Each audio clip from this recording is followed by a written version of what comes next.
নমস্কার বন্ধুরা, সত্য কথা চ্যানেলে সবাইকে স্বাগত জানাই। আশা করছি আপনারা খুব ভালো আছেন। আগামী বুধবার গণেশ চতুর্থী। এই গণেশ চতুর্থী নিয়ে আজকে কিছু কথা বলব।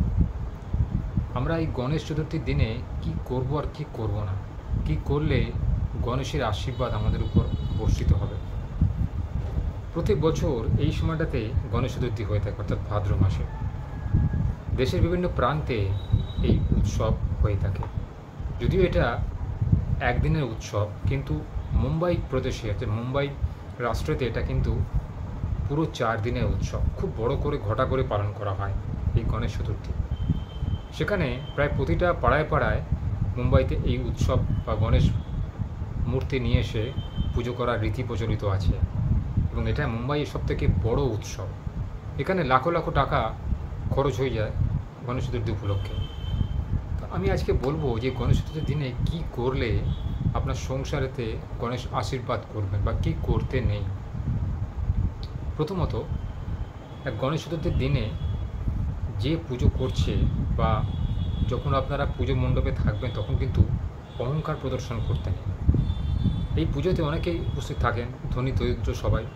তো কিছু কিছু ধনী মহিলাতে দেখতে পাওয়া যায় তার গহনার অহংকার, তার রূপের অহংকার, তার অর্থের অহংকার করার জন্য সবাই আগে তিনি পুজো দেবেন, আর যারা গরিব তারা পিছনের লাইনে দাঁড়িয়ে থাকবেন। এটা করলে কিন্তু গণেশ আপনার উপর কুপিত হবে। মানুষের অধিকার সবার এক, ঠাকুরের জন্য, ভগবানের জন্য। সেখানে কোনো ভেদাভেদ করা উচিত নয়। তাই এই বিশেষ দিনে আপনি যদি সবার জন্য একই নিয়ম প্রচলন করেন, অর্থাৎ আপনি লাইনে দাঁড়াবেন, সেও লাইনে দাঁড়াবে, পুজো দেবে, ভগবানকে দেখার অধিকার সবার, ভগবানকে পুজো দেওয়ার অধিকার সবাই, তাহলে দেখবেন ভগবান আপনার উপর আশীর্বাদ বর্ষণ করছেন। দ্বিতীয়ত কি না, ভগবানের যে প্রসাদ নিবেদন করা হয় লাড্ডু, কি গণেশের প্রিয় খাদ্য কি লাড্ডু ছাড়াও আরও অনেক কিছু দেওয়া হয় পূজার উপকরণ হিসাবে। সেগুলোকে দেখি আমরা যখন কেউ খায় না সেগুলোকে ফেলে দেওয়া হয়। এই যে পুজোর প্রসাদকে ফেলে দিলে কিন্তু ভগবানের আশীর্বাদ পাওয়া যায় না বা ভগবান কুপিত হন। অর্থাৎ এই প্রসাদ যতটা পারবেন ধনী দরিদ্র নির্বিশেষে সবার মধ্যে বিতরণ করে দেওয়া, যাতে ভগবানের এই যে আদিষ্ঠান দেওয়া, যে পুজো করার পরে যে প্রসাদটা দেওয়া হয়, তাতে ভগবানের একটা আশীর্বাদ থাকে, একটা করুণা থাকে, একটা মায়া মমতা থাকে, সেগুলো কিন্তু সবার মধ্যে বর্ষিত হয়। সেই জন্য আমরা দেখবেন যে পুজোর পরে প্রসাদ খাওয়ার জন্য আমরা উদগ্রীব হয়ে থাকি। অর্থাৎ ঠাকুরের খাওয়ার পর যে প্রসাদ থাকে, ঠাকুরের দৃষ্টি দেওয়ার পরে, সেই প্রসাদ অমৃত সমান। ভগবান আমাদের অমৃত সমান এই প্রসাদ প্রদান করে থাকেন। তো এদিকে এই প্রসাদকে অবহেলা করা চলবে না বা প্রসাদকে অহেতুক ফেলে দেওয়া চলবে না। তৃতীয়ত কি, এই বিশেষ দিন অর্থাৎ নিরঞ্জনের দিন, প্রতিমা বিসর্জনের দিন দেখা যায় কিছু উঠতি বয়সের ছেলেমেয়েরা ডিজে চালিয়ে, ঢাক ঢোল বাজিয়ে, মানে মহা ধুমধাম সহকারে প্রচণ্ড বিকট শব্দ করে মাইক বাজিয়ে তাকে বিসর্জন করতে নিয়ে যান। এটা কিন্তু একদমই করা উচিত নয়। নর্মাল শাঁখ ঘণ্টা বা ঢাক বাজানো ঠিক আছে, কিন্তু কাঁসর ঘণ্টা অথবা ডিজে চালানো, যেটা একটা অশ্লীলতার লক্ষণ, এটা কিন্তু একদমই দর্শনীয় নয়। এতে বরঞ্চ ভগবান আরও কুপিত হন। চতুর্থত হচ্ছে না, ভগবানের যে মূর্তি তৈরি করা হয় সেগুলোকে থার্মোকল থাকে, এটাকে আমরা শোলা বলে থাকি, এবং আরও অনেক কৃত্রিম রং দিয়ে প্রস্তুত করা হয় এই মূর্তি। লক্ষ্য রাখা উচিত যে নদীতে বা যে পুষ্করিণীতে এই ভগবানকে বিসর্জন করা হবে, সেই পুষ্করিণীর জল যেন বিসর্জন করার পর পরিষ্কার পরিচ্ছন্ন থাকে।